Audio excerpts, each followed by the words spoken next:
This is The Coach, an AK experience with me, Anthony K, and Coach Hugh Jackson. Don't forget to subscribe, like, and share.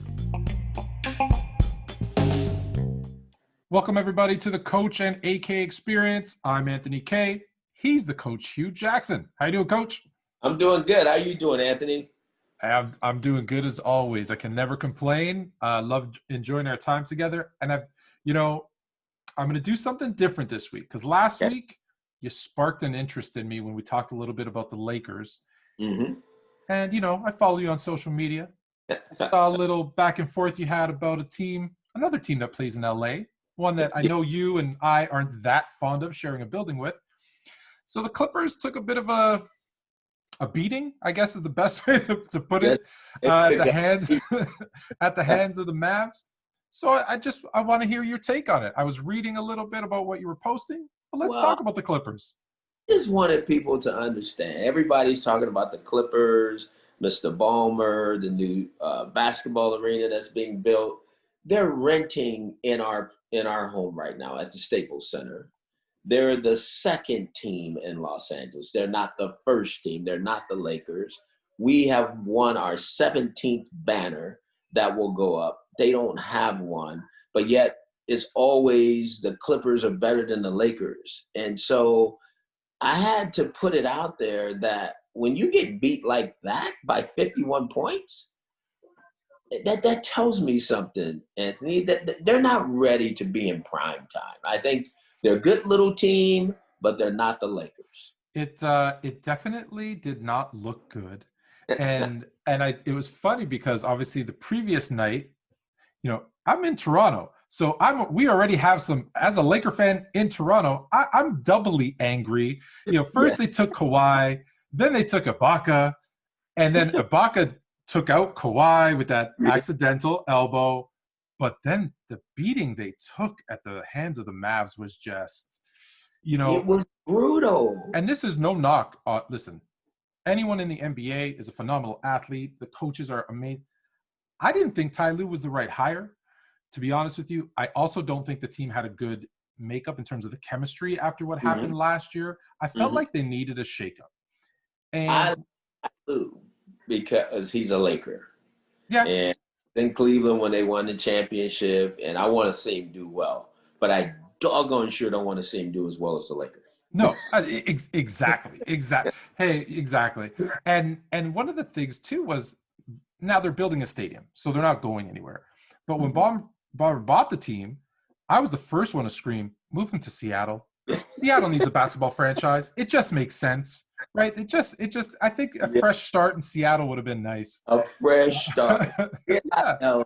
get the Supersonics back. Like Seattle deserves a team. They do. So I don't want to talk too much about it, but I thought it was interesting. How do you have a game like that happen? We don't talk about it. Absolutely. So we're here to talk football, though, and I want to start with the guy that I think. Look, he made a couple of bad decisions. He's a little immature. We get that. He's young. He's, I think, 22, 23 years old. Do you think the Dwayne Haskins, the Washington football team releasing Dwayne Haskins was a little premature, or did they do what they had to do kind of for their team going into kind of, they need to big game this week, they need to win? Were they setting kind of the tone of this is how the franchise is going to be run? Anthony, I think all those are great questions. And when I think about that situation, there's so many questions that run through my head. Obviously, he was on a short leash after what happened being in the strip club. Now he doesn't show up to a media event, which is mandatory. And I think back to this behavior, and you would think that this behavior had to have shown itself somewhere else. Players don't come into the National Football League and just all of a sudden try to do things to get out. I just don't believe that. So somewhere back in high school, somewhere back at Ohio State, this behavior was seen. And then all the reports start to come out today that, boy, everybody knew he was immature. He wasn't this, he wasn't that. Now remember, at Ohio State, they didn't let Joe Burrow play. Joe Burrow had to go to LSU to play Right. when they picked Dwayne Haskins. And so here's a guy that you take, and you mean to tell me you didn't do all your investigation to understand who he was? And then you make him a team captain. That was the one that I found interesting. Yes. Making him a team captain, right? That's the one that's odd to me because there was, he didn't start right away. You knew Yeah. there was something going on in practice because he wasn't playing. Obviously he's thrown in there because of injuries, really. Mhm. But he's a captain. That was kind of the second part that I was going to ask you too. Like, how why do you make him a captain if there's issues there? And that's what I'm saying. I mean, so I know sometimes coaches really believe quarterbacks need to be the leaders of the team, and we all want that.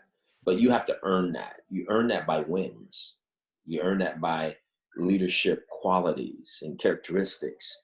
And I'm not saying that the young man doesn't have them. I'm not there to judge that. But my point is, he was a captain. You pull the captain C off his chest. You throw him back out there to play again. He doesn't play well. He hasn't played well. Right.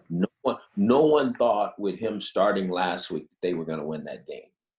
And the other side of this all, nobody thinks about the human side of this. This young man, since he's been playing, coming from Ohio State, especially this year, it's been a hard year. Yeah. You starting, you lose your job. You come back in, you win a game. You go back out, and now you can't win. So you can't even complete balls. You're throwing interceptions. People forget that, I'm going to say this again, people are not built to lose. You're talking about an alpha male that now has money and resources, different type of resources. You don't think he's going to go try to get his win another way? That's all that was. Mhm. He went to a strip club to go get a win. He decided not to do the media so that he could feel good about himself. And to me, those behaviors are learned way before you come to the National Football League. So you said that a couple of times, and I'm curious because one of the things that from the outside looking in, sometimes we say is, well, they worked really hard, be it in high school and college, to get to their spot, and then once they got paid, do you see that as once they got paid they start, or that behavior was that there now they're just doing it with money? They Is that come into the National Football yeah League with this behavior. yeah That okay behavior don't just all of a sudden show up once they get to the National Football League. They come into the league. You got to remember, some of these universities we're talking about, there's some very high paying universities. right. So Fair enough. this is behavior that's there. And Yeah. so either we allowed it or we didn't really deal with it, but it was there. And now it's manifested himself so the whole world can see.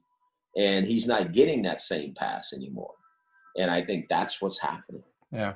I think you brought up something that I never really thought of, but if you think about it, the players typically that are coming into the NFL or the NBA for that matter have always been the best. They've always won, right? I think it's 1 or 2% of college athletes actually make the pros. It's a very small percentage.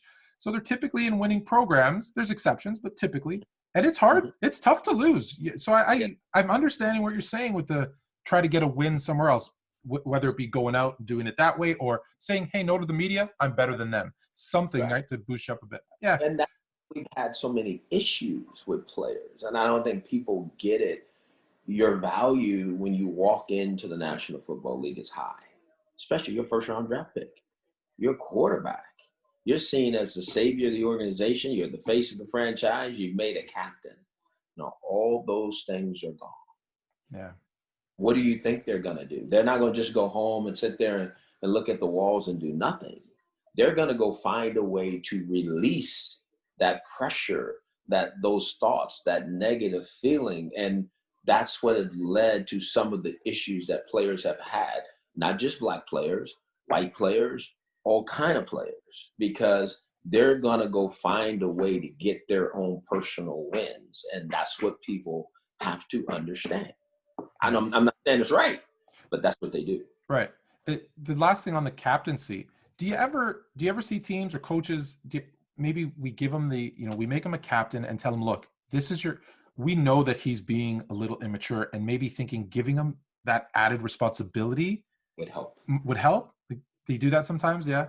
I've seen that happen before. I don't think you can do it at the National Football League level because the players will see right through that. You don't Right. fool the locker room. They know, Right. you know, who comes early, who stays late. They know who's putting in the time.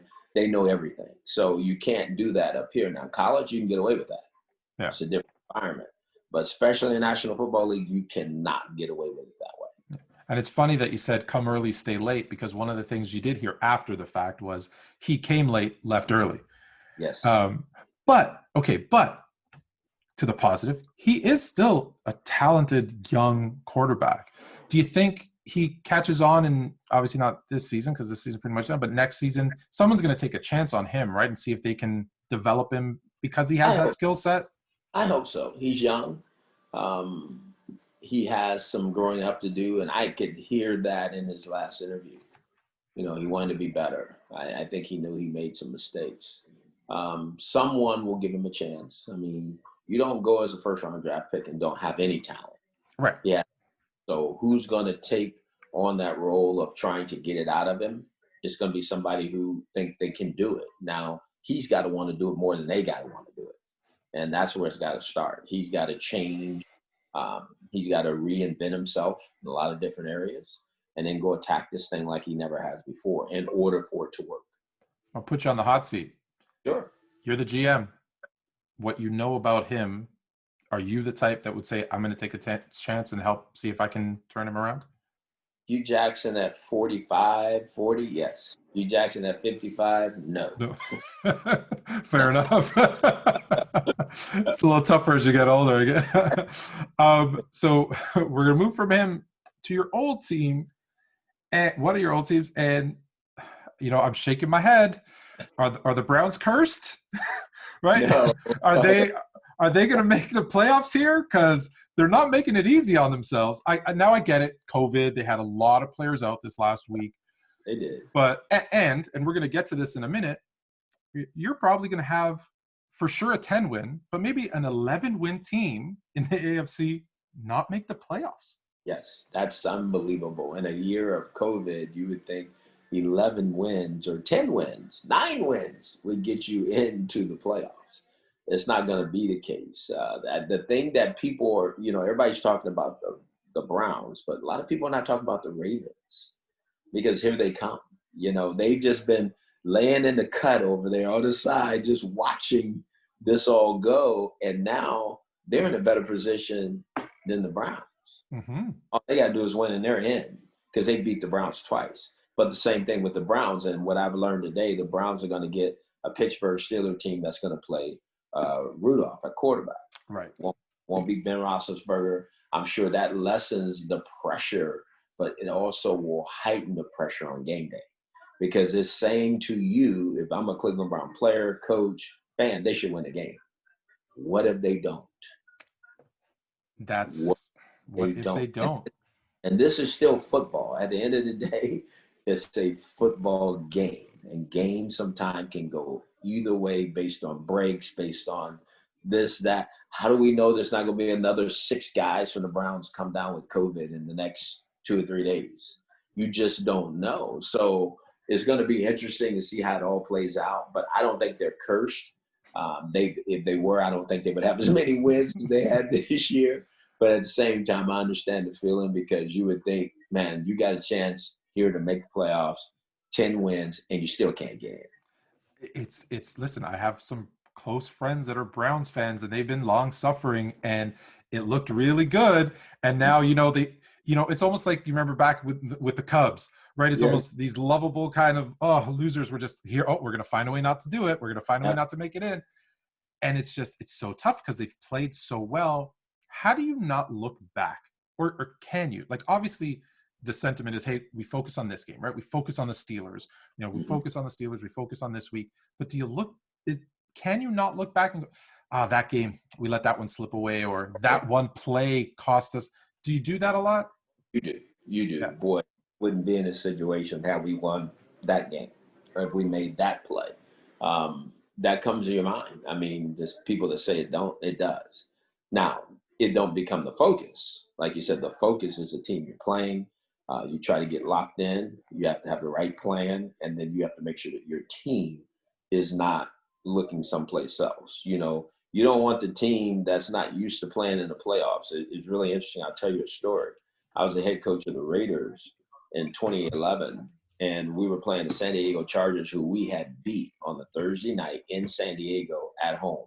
We win the game. We win the AFC West. We host a playoff game that next week. The team had never been in that situation. I watched guys that were already calling the freaking freights to move cars, to make sure kids got back in school, and making sure that the wife was going to be comfortable in this. And I understood that.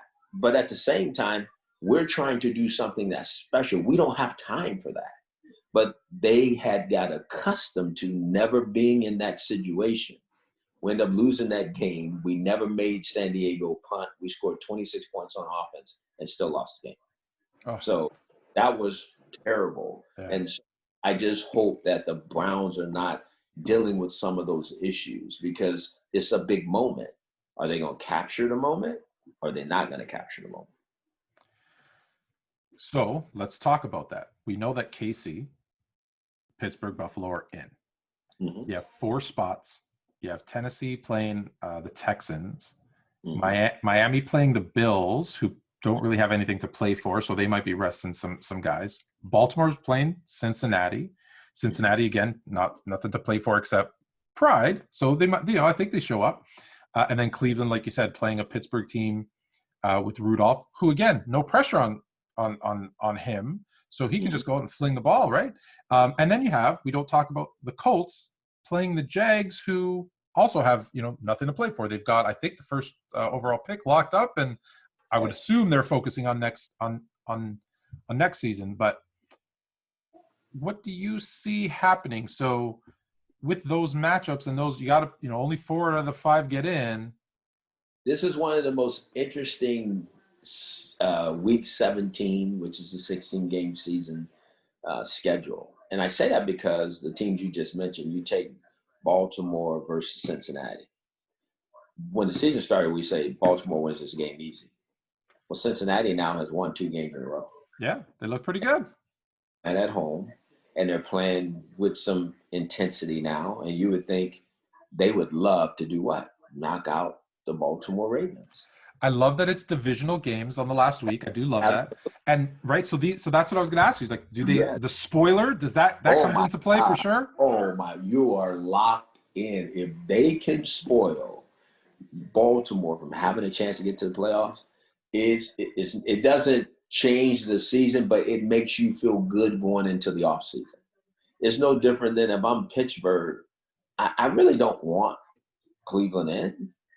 I want to beat Cleveland. I want to keep them out. I'm not going to take a team that's in our division and want them in. And the other thing, I don't know how the seeds would work because I haven't really studied it to that degree. I remember being in playoffs, and I was so mad. I think we won 11 games when I was in Cincinnati. And who do we play in the first round? The Pittsburgh Steelers.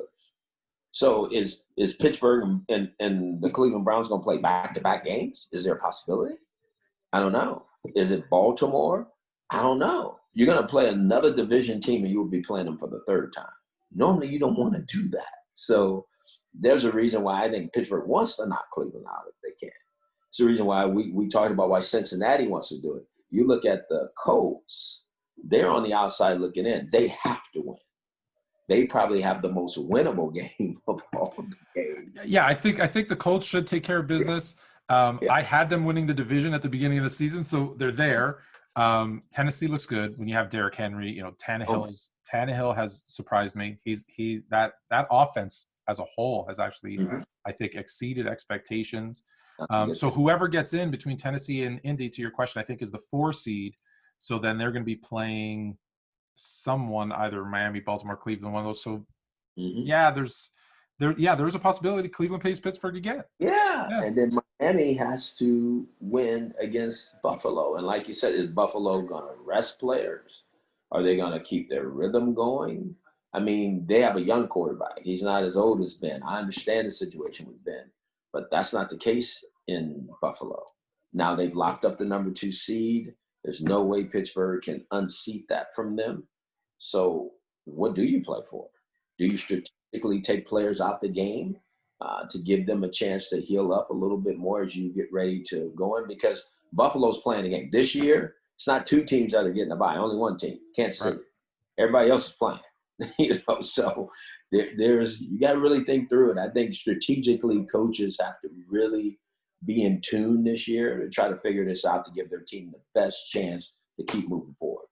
What is your philosophy on that? So if you're in this situation where you've locked in, you're the 2-3 seed, you know you're playing next week, you're not getting a bye. Do you rest your quarterback regardless, or do you say, hey, let's keep that rhythm? Like I think now Baltimore's not in this situation, but Baltimore started off the season slow, and now they've been hot. I would think a team like Baltimore says, no, we're going because we want to keep that momentum. But a team like maybe Pittsburgh, where they've been up and down, older quarterback, they're resting their guy. Does it depend on the situation, or are you just saying, hey, let's rest our guys and get ready for the playoffs? I think it depends on the situation, Anthony. I really believe that. I'm concerned about the Steelers. I'm not in Mike Tomlin's shoes. And again, this is one man's opinion. They hadn't played well. They really didn't catch fire last week until the second half. Right. They scored 21 points in the second half. They did not look like a good football team in the first half. So there's been really 2 quarters of Pittsburgh football that we've seen. And guys made some unbelievable catches. Prior to that, they had lost 3 games and not even looked like themselves. Now you're saying in week 17, we're not going to play with our quarterback, with our leader. And I get it, because the other side of that, he's older. Right. And he has some we think he's a little hurt, right? He's banged up a little. Everyone's banged up at this point in the season, but yeah. Absolutely. He's banged up a little bit, and you might have some guys on defense. You've lost some real key starters on defense. So you're in the playoffs. Boy, I want to be at my best in that game. But at the same time, you need to keep that feeling of your team moving forward and playing good and feeling good about what they're doing is important, because I really thought they would come out and really play in this game, because you're playing against another 10-win team. You beat them, that's a confidence boost for your team. Right. You feel good about that. You go, hey, man, look, we just beat another 10-win team. We just beat the Colts. We now just beat the Browns. We're ready to go.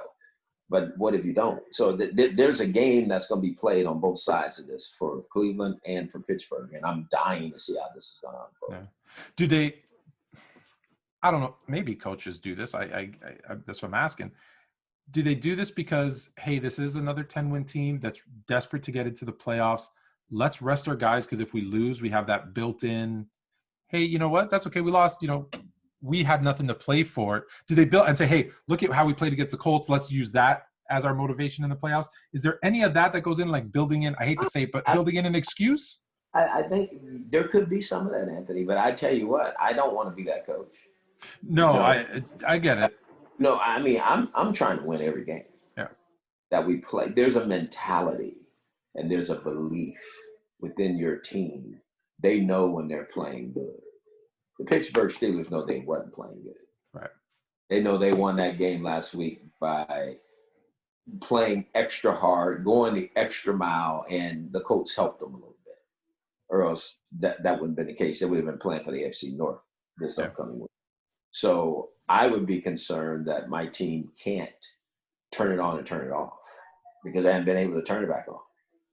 Against the Bengals, they couldn't turn it on. And it was a team that had only won 2 games at that point. Right. So that's concerning. And like I said, I can't wait to see how it unfolds. All right, so we're going to switch over to the NFC. It's a little clearer over there. Green Bay's in, although they're going for the bye is still up for grabs. New Orleans is in. I think Seattle and Tampa Bay are in. So you have Washington or Dallas. I can't believe Dallas is even in this conversation. But they always seem to find a way, and then here they are again. So Washington or Dallas. Washington's playing Philly. Again, this is why I love the divisional games, because it doesn't matter. I feel like you could have a 13-win against a 3-win team, but if they're in the same division, it's going to be a close game. Yes. So I like it. So Washington's playing Philly. Dallas is playing New York. And then you have an interesting one where the Rams are playing Arizona. and the Bears are playing Green Bay, and they all have something at stake. So it's not like on the other side where, there's really nothing at stake. I think there's actually, I don't even know. I should check this too. The Giants actually might have maybe a way too. I don't know. I don't think so. Okay. But basically, it's Washington, Dallas, and then I believe if Arizona loses, the Bears are in. But Mhm. let's start there because I love my Bears. So we start Bears and the Packers. Bears win, they're in. Bears win, they're in. So But it goes Packers win, they get the bye. absolutely. It goes. Well, I thought the Packers already had the bye sewn up. I think because they beat the Saints, who's the next closest team. I thought so. I think the Packers. I was under impression they have it sewn up. If they don't, No, if I I think the Packers are win and they get the bye, or I believe a Saints loss. okay, Yeah, so but they beat the Saints right. this year.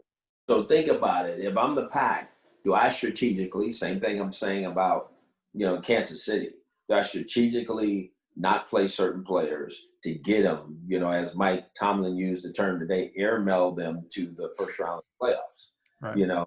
You can do that, if you feel very comfortable about that. But if not, then the Bears going to have some trouble, because if the Pack's there to play, that's going to be an unbelievable game.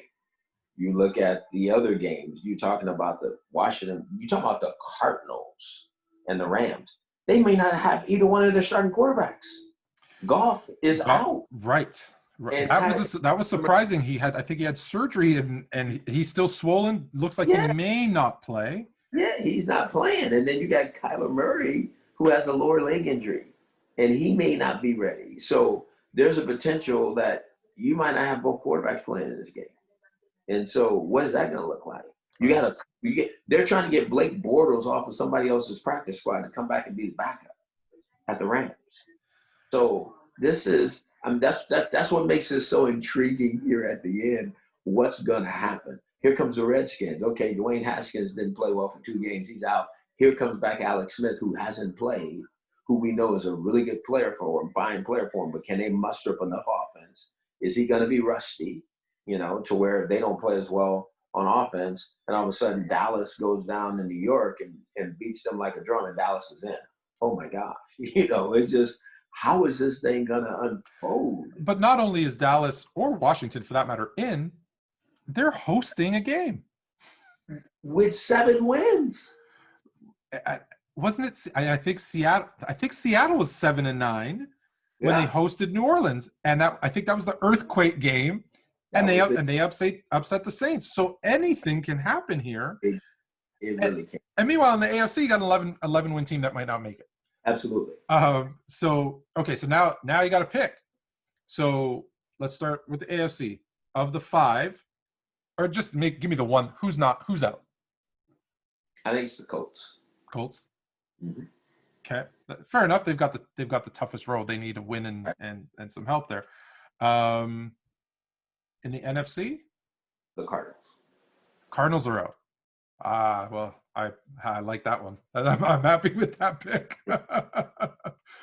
Do you think the Bears, if Green Bay plays, do you think the Bears, because their offense has looked like a whole different team the last couple of weeks, but I think the Packers defense is underrated. Do they have a chance? Do they have a chance to upset the Packers? Because here's the other thing that you mentioned before: they could play again. They could play 2 weeks in a row. That is, they can upset them. There's no question in my mind they can. They can beat them. They got to go play the best game to beat them if the Packers are playing their best game. I just don't see any reason why the Packers have to. I know that we say they still haven't got it locked up, but I think they mathematically are the team that's going to get the bye. Okay. Yeah. Well, let's hope. Let's hope. So that's our football pick. So I like to see how it pans out. Let's move to the financial side of things. This week we're talking earned income, and it's the one that I think I know, but I don't know that I really know. So because there's a couple more things that go, like obviously your job, and there's some other stuff that goes into earned income. Right. I think you said it, Anthony. I think your earned income is what an employer is paying you for your services to do a job.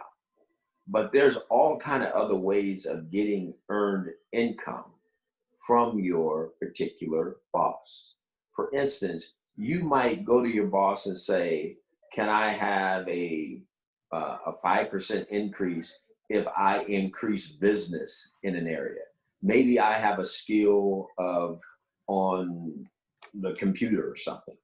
You know, I can market something we're doing better than this and drive more traffic to it.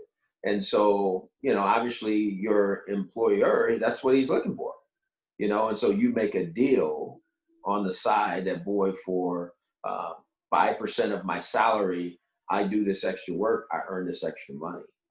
I think people don't understand that you can do that.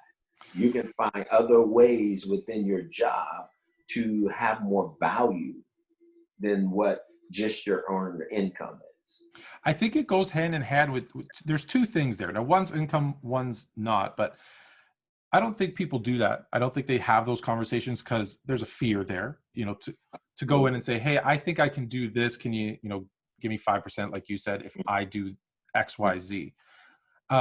It's also something I hear a lot with negotiating, right? People don't realize you can negotiate literally everything, right? You can negotiate your tuition. You literally can negotiate everything. And it's that fear of asking. So I'm an employee. I'm going to my employer. The obvious to me would be go in with a plan, right? Have some type of proposal. First and foremost. Anything else you need, like you don't just go in and throw it out No, there, right? You should go in prepared. think about this, Anthony, along those lines. If I'm the employer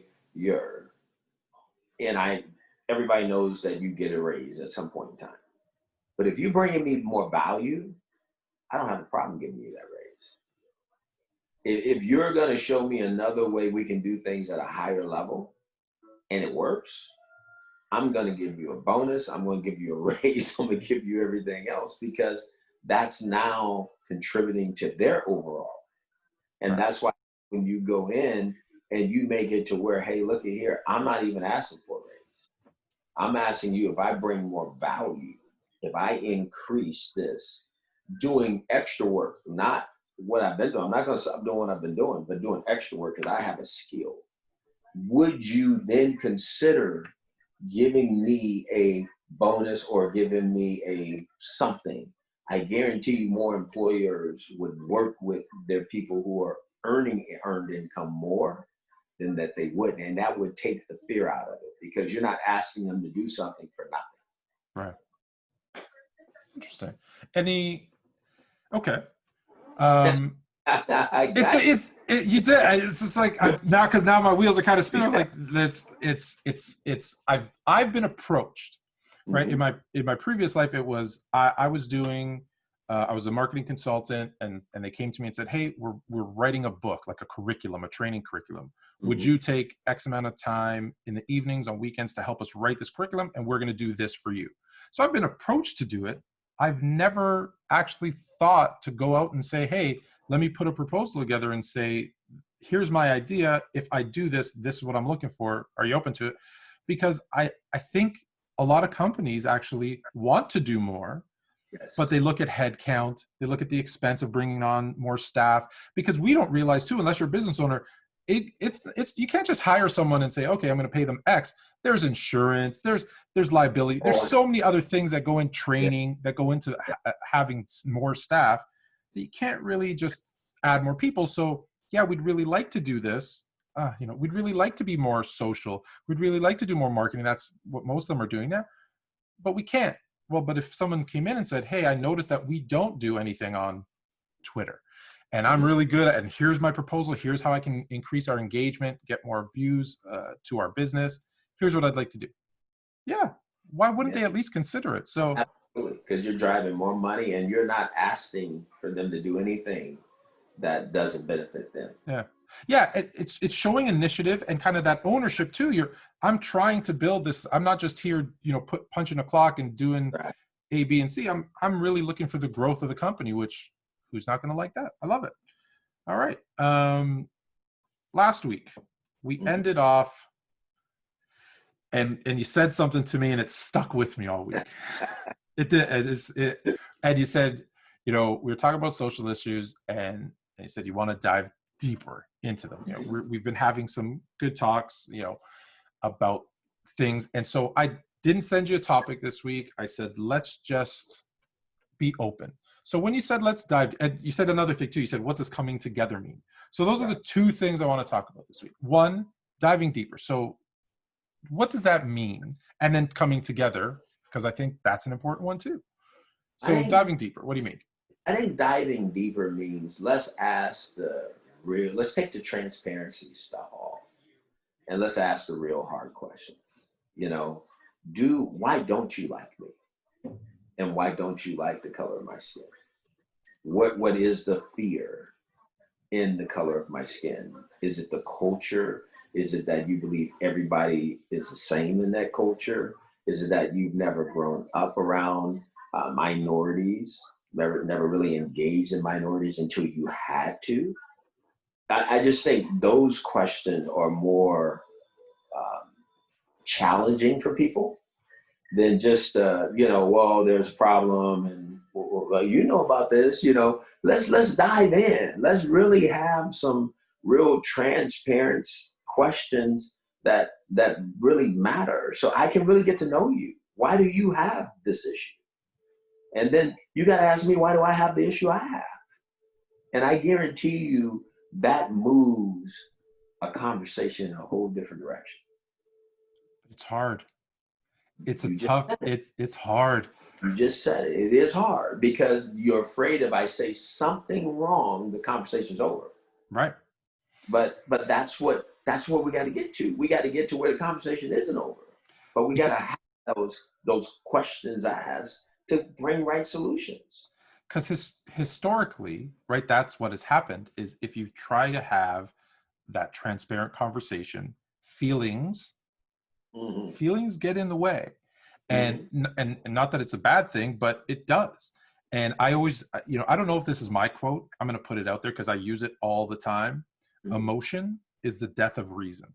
Oh my gosh, yes. And I think I invented it actually, so I haven't put it out there, but because I looked it up, I couldn't find anybody else. But that's the thing that happens is you ask me a hard question. I'm hesitant to answer it because I don't want to answer the wrong way, which although there is no wrong answer, but I don't want to answer the wrong way. I don't want to upset you. I don't want to offend you. So I don't give you the honest answer because when I have, well, now it gets emotional. And the second it gets emotional, reason's out the window, and now we're arguing and we get nowhere. In fact, we probably go backwards. The problem, Anthony, is the little man that sits on people's shoulder that tells them, okay, what is that person really meaning? What is that person really trying to say? We got to kick him out first. Right. First, we gotta get rid of all the barriers that could stop the conversation from moving forward. There's no reason to shout. Body language, how you speak, how you come across, I think is so important in those situations because we already know heading into this, there's going to be tough things said and tough questions asked. So you already have to go in with all your defenses down. And if you're not going to do that, then like you said, we're never going to get anywhere because we can't. Because I can't really ask you what I really want to ask you, and you can't ask me what you really want to ask me. So we have to have a game plan going into this to dive deeper, to understand, to get deep, we first must relinquish all of the fears, anxiety, um, being afraid. We got to let all that go. We got to, don't take things personal when they're said. It's tough not to take it personal. Ooh, and you brought up the key thing, fear. Because fear, from the people that, I've been trying to have these conversations as much as I can way before any of this happened. I'm talking years now. And the fear, right, when we're in, kind of behind closed doors and people really open up sometimes, the fear is so deep rooted in some people and in certain areas, right? I've been fortunate. I grew up here in Toronto, but I went to university in West Virginia. I've been down to Alabama and Mississippi, and I've traveled around. I lived in Arizona, California, Colorado. I've lived in I've lived in Europe. And it's funny how it seems like this huge issue in the US, but it's not. It literally is everywhere, right? Like I've lived in Greece and Italy, and it's there too. Not to that scale, obviously, but the fear, so I'm going to jump back to the fear. The fear is so deep rooted because it's hundreds of years of someone telling you watch out for the black man. Yes. They're the big strong black man's going to hurt you if you let him. They're going to take advantage of you if you let him. How does someone hearing that for hundreds of years go into that conversation without that, like you said, that little person on their shoulder telling them, be careful, they're out to get you. And don't get me wrong, it's the other way too, right? Oh yeah. I know I'm an employer. I've interviewed people and it's like, well, you really want to offer me this like for nothing? Like what are you trying to take advantage of me for? It does go both ways, but how do you get, because it's hundreds of years and we don't have hundreds more to change it. No doubt. I've learned this, a saying I have. We talk about things in public, but change really happens in private. In order to have those kind of conversations, as I said earlier, until you can get, and you got to have the right person leading it. Anybody just can't lead it. Right. Because people start, you're playing favorites. You got to have the right mediator, probably that's a better term, to move it along so you don't get stuck on something. Because people, all those other emotions we just talked about, they're gonna bubble up to the surface, and you got to be strong enough, and you got to have enough resolve about yourself not to go there and not let that person drag you over into that mud, because it's easy to do. Because the hard part, Anthony, if people don't get is the minorities don't have the same starting point as our Caucasian brothers and sisters. We don't. And to me, if we start there too, do you understand why we don't have the same starting point? We keep saying we're equal. That's why when you say come together, how? We don't have the same starting point as you. And I'm talking about them. So when you have that conversation, people don't get, what do you mean you don't? Well, for 400 years, we're slaves. So that's what we know. Right. You know something different. So you thought that everything was just okay. I had the same life as you. No, I didn't. So you don't get it. And the people who go into these conversations and don't educate themselves first and foremost to know what potentially could be coming from the other side, then that's a problem. That's a problem. You can't walk into a fight, a knife fight with a butcher knife. There's just no way. You got to make sure that you're equipped with the right information too, so that you can best understand where somebody's coming from. I just don't think enough of that happened. I think we're so engaged in the traditional, the normal, and you hear me use that term a lot, the normal, that when it gets off normal, everybody's ready to fight. And everybody clench their fists. Come on, let's go. Yeah, it's not the way it is. People don't like change. People don't like change, and it's tough. So how, again, we talk about meeting somewhere in the middle, the starting points. Listen, I am not blind to the fact that I'm a 6'3" white guy. And before I grew the beard and right, it was easier for me to get a job. I get that. People see me walking down the street and they're like, hey, there's a nice guy, right? It's a big smile on his face. No problem. I'm not blind to that. I see that. So the other side will say, well, listen, look at you, coach. You didn't grow up in the nicest place in the world. You worked hard, you put your head down, and you made something of yourself. So it's possible. It's possible if you try. Very much. Why are you making excuses? Well, it's not excuses. I'm trying to make it better. I also have children, and I don't want them to experience some of the things that are in the world today. I might have skirted around some of them. They may not have a chance to skirt around them. And I wish it was me dealing with it and not them. And that's how I truly feel. I mean, I feel like I've been fortunate and blessed, just as you said. I've had more good things happen to me than bad things. But at the same time, that's me and it's not my children. My children is going to experience something possibly way different. And it could be very, very hard. And if I don't leave the legacy of trying to do something to better it for them, then I'm just a part of the problem. And that's where, listen, it could, whether it's race, whether it's COVID, I find that every time I try to have that conversation with someone and say, hey, open your eyes a little bit and see, it's immediately met with, especially in today's kind of social media, let's get part of the story and run with it. Mhm. It's immediately a conflict. So is it just one person at a time, because until that drowns out the voices of the others? Like, how do you get that point across where it's not the argument, where we have a conversation and we say, look, I understand it, but Mhm. do the masses? No, they probably don't. Is that, I've heard this a lot, and I think it rings true, right? For a black man in the US, you got to work twice as hard to get half as much. I hear that all the time, and I don't doubt it at all. Mhm. How do you get everyone to see that? And more importantly, like you said, in private, how do you get those people to make, the people that make the decisions, to make the adjustments to look, will it ever be 100% equal and No, fair for everyone? Probably not, right? But how do you take those steps forward? Anthony, I've learned this. People don't change until they have to. People don't change until there's something that possibly they could lose. And if they're going to lose something, then there's change. Right. So I think, and that's why I love being on the show with you. Me and you should bring a person each. If we're going to really be about change, you need to bring somebody to the show. I need to bring somebody to the show during this time and let them have a real conversation. And it's just on one topic.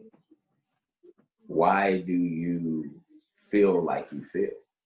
Until those conversations start, it's not going to change.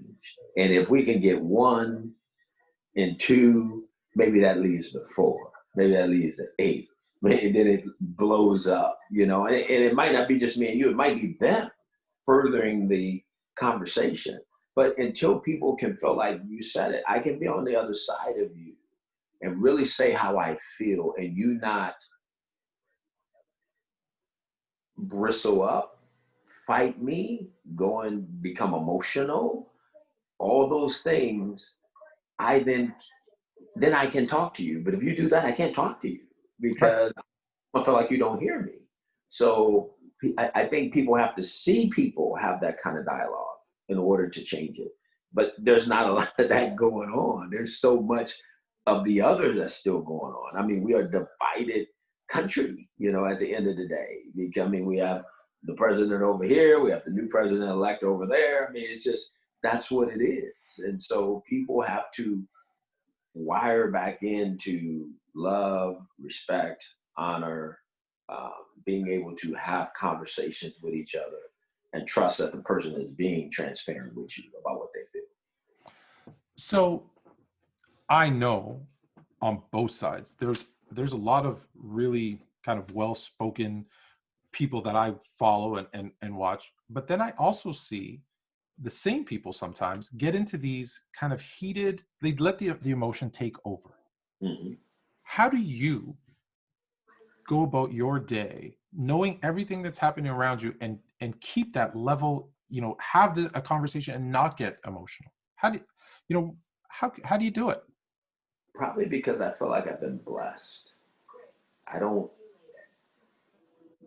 I think the people who are really struggling, there's something they want. I'm not in need of anything, and maybe that's why I feel the way I feel. And I'm not talking about from a financial standpoint, but I'm not in need of somebody's approval. I'm not in need of somebody making me feel good. I'm in need of respect. We all are, but I'm not in need of something from you. So if you're having a bad day, I can chalk it up to you having a bad day. Not that is my color, and it may be my color. It could very well be. So I try not to engage in those things because I know if I ever end up over in the mud, I'm going to drown because Yeah. I'm going all the way in, So I don't want to do that. So I try to do it with an open heart and an open mind. And I always try to keep God first in it. And I try to see the good, even though when I know there's bad, I do. And because it's the only way to get out the other side. Because people who get stuck in this routine in their head, life is passing you by. You can't move forward. I've seen it too many times. man, they're doing this to me, it's them, they're doing this to me. And we get tired of hearing that. I get tired of hearing that too. I don't want to hear that. Then you're allowing that to be done to you. Yeah. You're either accepting it or you're not. So if I can't have a conversation with that person and tell them what they're doing to me, then that's the problem. You know. You brought up a good point. You said you're comfortable with where you are. Yes. And I think that's the tough, as hard as it is sometimes when, people are looking at each other across the table, sometimes the hardest part is looking at themselves in the mirror, right? Yes. Like I find that again, some of the conversations that I've had, it's not just the color of your skin.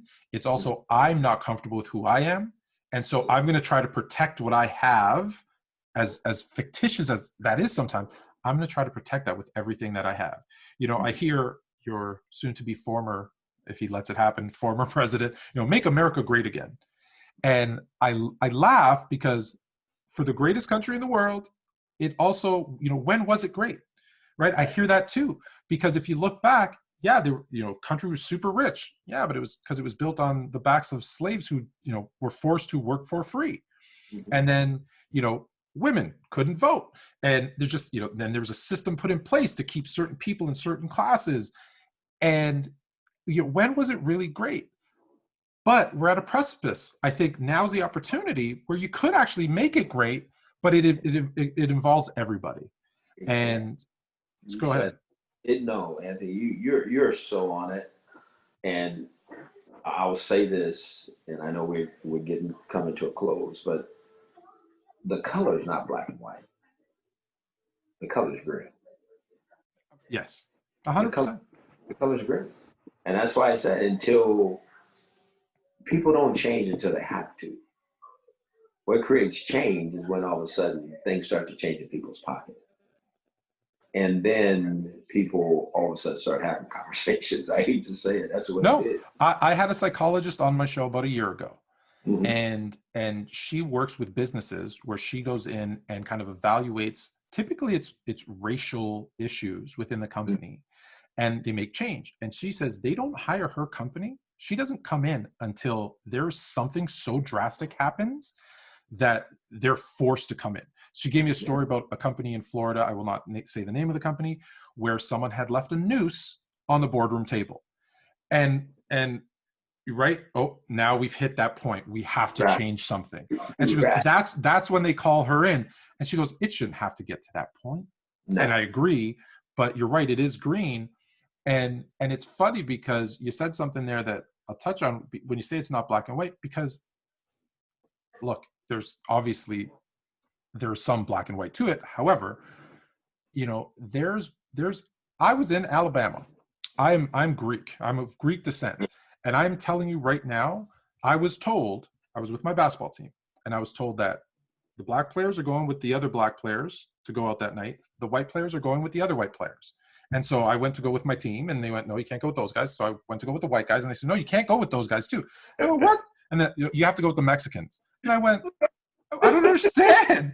They were so upfront and rude about it. And I'd only been in the US for a year. So I'd never in my mind, I went, I didn't know what to say. I stuttered. And I went, okay, well, we're going to go have some tequila and have a good time.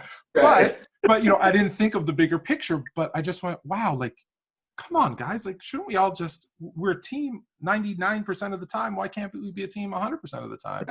And that's what really, that's when I think it started for me to kind of ask questions. And I didn't always like the answers I got. So there was the coming together. They didn't want to come together. No. That's when I hear that, it bothers me. Where everybody's got to come together and go to. How are you going to make that happen?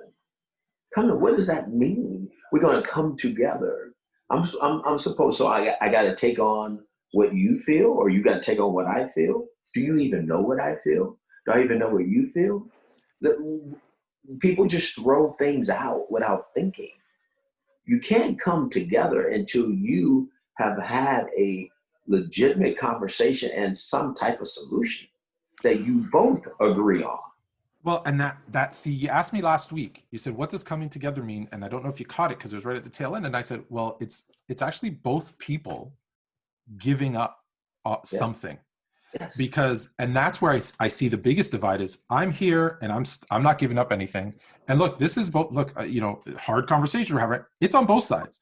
Oh yeah. It's on both sides. It's, well, I'm here and I'm here. I'm not giving up whatever it happens to be, right? If I'm a white guy asking the black, hey, I want you to give this up. Well, no, I'm not doing that. But you have to give this up. Well, I'm not doing that. And until the first kind of step is made where I'm open, I'm going to give up something, I'm going to give up something, that's really the only way. Look, I hate to say it, but in business it's just like that. It's a negotiation. I want Yeah. you to pay me this, you want to pay that. We're both, it's funny, some people look at it, we both lose, but really you're both winning, right? You're Absolutely. both winning. And that's where we have to change the mentality of, you're not both losing something, you're actually both gaining something. Because the closer that will it ever be perfect? No, I know, But you have it's a better understanding it'll of never be unicorns and rainbows, but yourself. it will be closer. Mhm. And that's really like, I think the goal. So I'll leave you with the final word. Oh, it's always like I said. It's so stimulating sitting here having these kind of conversations because it's the conversations I think that need to be had everywhere. And I think people have to feel comfortable. I don't. I mean, there's no fear I have with you. I'm very transparent. I think you're very transparent with me. There's nothing we hide. I think more of that has to happen to understand people better. And until that happens, I'm afraid there won't be change. I feel like we talk about it a little bit. And again, my challenge has always been to the National Football League. There's a young man that just got killed 2 weeks ago, if I'm not mistaken, um, was shot by an officer in his driveway. We have not heard one thing about that from the National Football League. And to me, Because we're yeah, in one of those down. Remember, I told you it spikes, yeah, and then like we haven't yeah, heard a lot about it anywhere. yeah. And that's what gets me. It's like when we want to do something as a country, we can. When we don't, we don't. And to me, the silence says a lot, says that it really doesn't matter. And that bothers me more than anything. So let's make this commitment tonight then. Mhm. You and I, because I like your idea. We'll bring in two, because I feel very comfortable talking to you, right? Mhm. I think we're calm. We can have a conversation, and I think maybe we're the mediators of the next two, and because I think you kind of hit the nail on the head. If we can get more people being comfortable enough to have those conversations,